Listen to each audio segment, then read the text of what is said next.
What's up guys, it's me Eric B and welcome back to the channel. And we are back in the garage and we're going to be installing another part on the Panigale V2, and this time it's going to be the windscreen here. Home run, touchdown, buzzer beater, do it all now, top corner talking home run, touchdown, buzzer beater, do it all now, top corner like. Alright, so I went with the lightly tinted windscreen. So this is everything that comes in the box. It was wrapped up. I kind of looked at it earlier to see what was in it.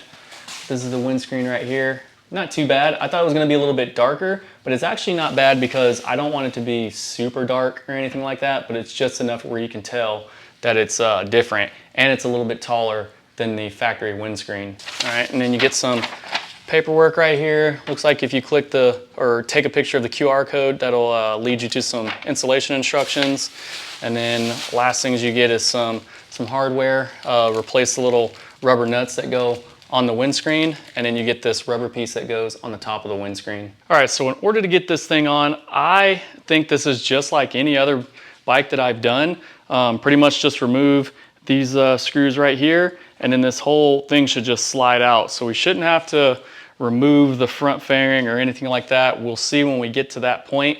I don't know if maybe we need to loosen it up a little bit so we can, you know, have enough room to pull it back and then slide it out. But hopefully all we got to do is remove those screws and it just comes right out, and it's that simple. I lied. So I probably will have to take the front fairing off in order to get this windscreen off, because these little rubber nuts that sit on the back, they're not on the windscreen itself, so they're just going to fall off. Usually, that's these right here. So usually, like, I get a WRS windscreen for like some of my other bikes, and you can literally just put the little thing, you know, through the hole right there, and then it stays on the windscreen, and then you just slide it in. But on this bike, that's not the case. So we're gonna go ahead and get this thing off. Hopefully it doesn't take me all day to take the front fairing off, and then we'll be able to swap this thing out. All right, so what I'm gonna do first, I'm gonna get this inner piece removed inside of here, because you'll be able to get to the screws that are on the inside of the front fairing here. So we'll remove those. Hopefully we don't have to do anything with this upper piece of the side fairing. And then there are a couple of screws on the bottom here. I don't know if that goes to that or if it just goes to this piece right here, but we will see as we go along, and we'll probably take off the mirrors as well. All right, so we have those panels off right there. So I took one off on each side, and that just lets you access everything a little bit easier, and really it's the only way to get to the screws that you need in order to take stuff off. So there's one right there, there's one behind it a little further back, and then there's supposed to be a screw right here, but mine was missing, and I think it might have not been put back on when I got the exhaust and stuff done. But that's okay. I think I have it in my little bag of hardware, but as you can see, there's one right there on that side, and that's what you'll have to remove as well. So I'm gonna go ahead and remove those screws, and then there is one right there, and I don't know if that goes to it or not, but we'll try it, see what happens.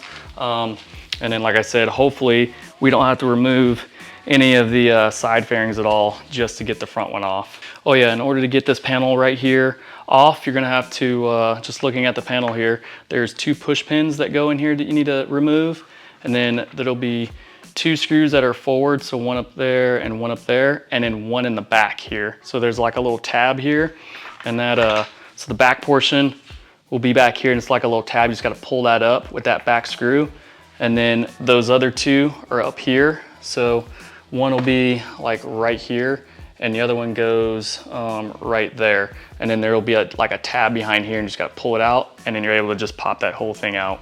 All right, and we cannot forget about the mirror assembly here.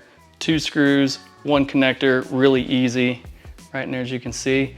So there are the two holes that the screws go in, and that's it. So that just goes right in there, and then you just undo those two bolts and pull it right out. Okay, so pulling the front fairing isn't as bad as I thought it was gonna be. So like I said, pull the mirrors.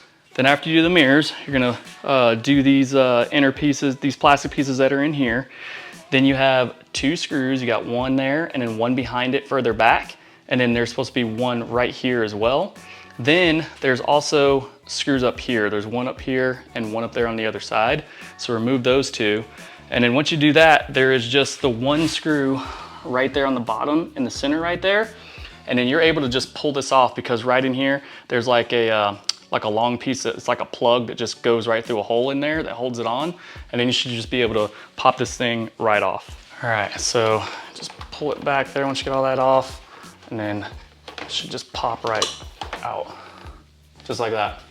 All right, so now that we got it off, as you can see, that little piece right in here I was talking about, it goes right into a little hole right here to hold it on. And then now you can take the windscreen off because now you have access to all those little nuts on the back. So it should be a whole lot easier. All right, so now we're gonna go ahead and get these 8 silver screws off here, and you're gonna need a Torx socket, and it's a T7. And here is a side-by-side of the 2 windscreens. So on the right, we have the factory windscreen, and on the left, we have the Ducati Performance lightly tinted windscreen, and you can see the height difference in them and everything.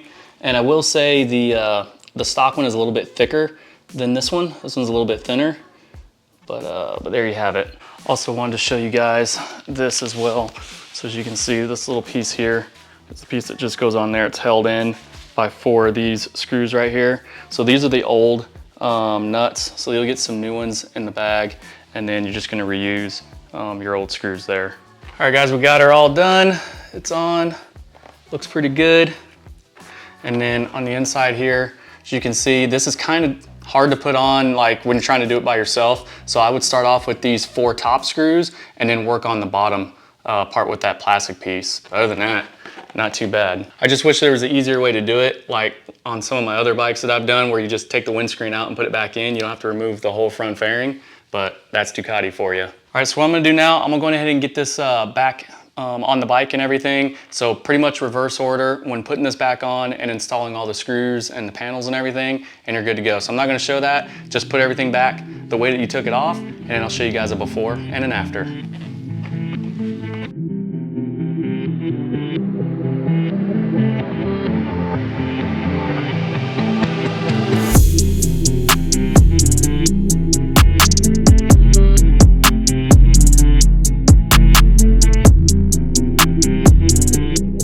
All right, I hope this video was helpful for those out there that plan to change out the windscreen on their 2025 Panigale V2. If you guys got any comments or questions, definitely let me know, and I'll see you guys in the next one.